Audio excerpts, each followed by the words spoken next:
Hello friends, आज law of torts लेकर मैं फिर से doctor Pooja Chimpa, assistant professor government law college Bikaner से। आज हम टॉपिक पढ़ेंगे general elements of liability in torts. इसका मतलब ये होता है कि टॉर्ट्स में लाइबिलिटी पैदा करने के लिए आपको क्या आवश्यक तत्व होने ज़रूरी हैं। सामान्य तत्व जो अकृत्यपूर्ण दायित्व को उत्पन्न करते हैं। तो सबसे पहले हम देखते हैं कि 3 हमारे पास आवश्यक तत्व होने ज़रूरी हैं। सबसे पहले सदोष कार्य हो, यानी कि ऐसा कार्य जो विधि में अवैध माना गया हो, वह रॉन्गफुल एक्ट होगा। और सेकंड नंबर है, उस कार्य से किसी अन्य व्यक्ति को क्षति होनी चाहिए, यानी किसी अन्य व्यक्ति को इंजरी होनी ज़रूरी है। और थर्ड और सबसे इम्पॉर्टेंट पॉइंट है कि उस सदोष कार्य से नुकसानी लाने का, वाद चलाने का विधिक अधिकार हो, अर्थात वादी को उस चीज़ से विधिक क्षति हो। यह अगर पॉइंट नहीं होगा तो ऊपर वाले 2 पॉइंट्स होने का भी कोई मतलब नहीं है, यानी तीनों पॉइंट्स एक साथ होने ज़रूरी हैं। तो विधिक क्षति का क्या अर्थ होता है? विधि होता है ऐसी क्षति जिससे कि वाद लाया जा सकता है, जो वाद का कारण उत्पन्न करता है। इसका मतलब होता है कि वादी को विधि की दृष्टि में अनुमत क्षति या आघात पहुंचा है, यानी कि विधि कहती है कि वादी के विरुद्ध ऐसा रॉन्गफुल एक्ट हुआ है कि उसके अधिकारों का उल्लंघन हुआ है और विधि उसको संरक्षण देती है। इस संबंध में 2 बहुत इम्पॉर्टेंट सूत्र हैं जो यूजुअली आप लोगों के एग्जाम्स में आते हैं। सबसे पहला है इंजरी साइन डैमनम और सेकंड है डैमनम साइन इंजुरिया। तो injuria sine damnum and damnum sine injuria तो इम्पॉर्टेंट है और इसके संबंध में केस लॉज भी काफ़ी आते हैं। इसको शॉर्ट में पहले हम समझते हैं। इंजुरिया मीन्स लीगल इंजरी, यानी कि विधिक क्षति, यानी कि विधि की दृष्टि में क्षति होनी ज़रूरी है। अगर वह सामान्यतः नुकसान हुआ है लेकिन विधि उसको क्षति नहीं मान रहा है तो वाद अधिकार नहीं मिलेगा। साइन यानी कि विदाउट, बिना, और डैमनम यानी कि नुकसान, जो ओरिजिनल में वाकई में नुकसान होता है वह है। अब हम इसको और डिटेल में पढ़ते हैं। इसको लेते हैं सबसे पहले इंजुरिया साइन डैमनम। इंजुरिया साइन डैमनम का अर्थ ये है कि किसी भी व्यक्ति का कानूनी अधिकार का उल्लंघन हुआ हो तो उसको नुकसानी के लिए दावा करने का अधिकार होगा, चाहे उसको वास्तविक क्षति हुई हो या नहीं। यानी कि ओरिजिनल में उसको क्षति होना ज़रूरी नहीं है, सिर्फ ये ज़रूरी है कि उसके विधिक अधिकारों का उल्लंघन हुआ हो। तो अधिकारों का भंग होना, इन्फ्रिंगमेंट ऑफ लीगल राइट्स, ये एक्शनेबल पर से होगा, यानी कि स्वतः ही अनुयोज्य होगा, राइट। तो इसके संबंध में एक बहुत फेमस केस लॉ है और एग्ज़ाम पॉइंट ऑफ व्यू से भी ये आपके इम्पॉर्टेंट है। ये केस लॉ है आपका एशबी वर्सेस वाइट का। इसमें एक व्यक्ति को वोट कास्ट करने का अधिकार था, लेकिन भूलवश निर्वाचन अधिकारी ने उसका मत देना अस्वीकार कर दिया। हालांकि उसके वोट कास्ट न करने के बाद में भी वो जिस कैंडिडेट को वोट डालना चाहता था वह जीत गया था, लेकिन फिर भी उसके विधिक अधिकारों का अतिलंघन हुआ। इसलिए न्यायालय ने कहा उसको वाद का अधिकार होगा, यानी उसको वास्तविक नुकसान नहीं हुआ क्योंकि उसका कैंडिडेट जीत गया, लेकिन फिर भी उसको वाद लाने का अधिकार होगा। एक और इस टाइप का ही एक और केस लॉ है, municipal board Agra versus Ashrafi Lal. इसमें भी वादी को निर्वाचन सूची में नाम न होने की वजह से वोट नहीं डालने दिया गया, लेकिन फिर भी न्यायालय ने कहा नुकसानी नहीं हुई है, लेकिन फिर भी उसका दावा स्वीकार किया गया क्योंकि उसके अधिकारों का उल्लंघन हुआ।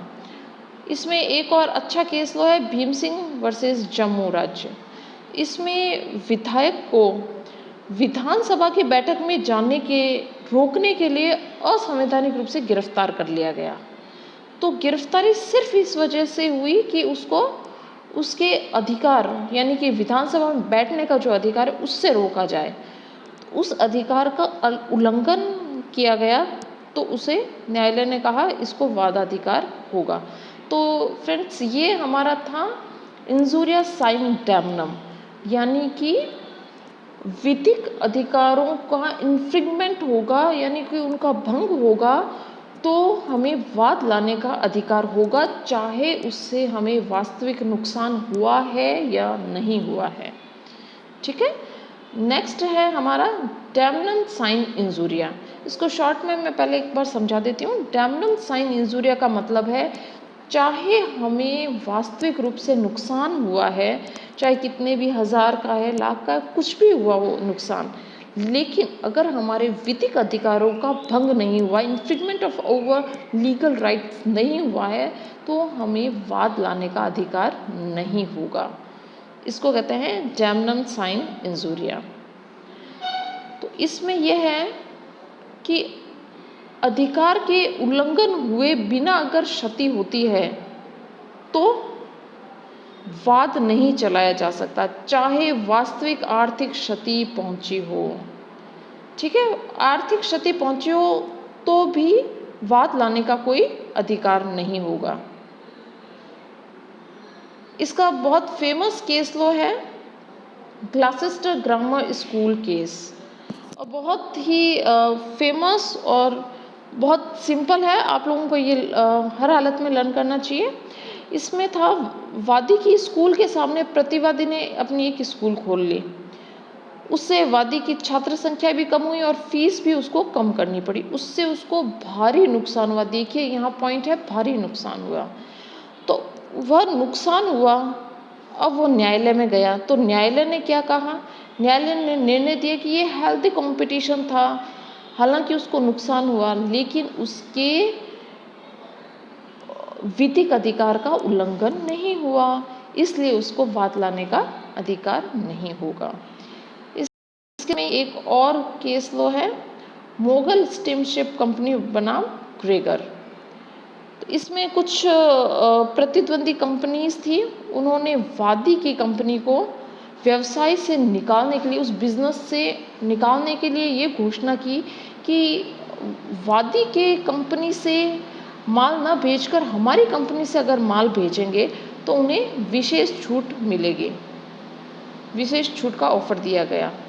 तो उस वादी की कंपनी को बहुत लॉस हुआ, लोग विशेष छूट के चक्कर में दूसरी कंपनीज के पास जाने लगे। उसने केस किया, लेकिन न्यायालय ने कहा कि कोई विधिक क्षति साबित नहीं कर पाया है, इसलिए उसको वाद अधिकार नहीं होगा।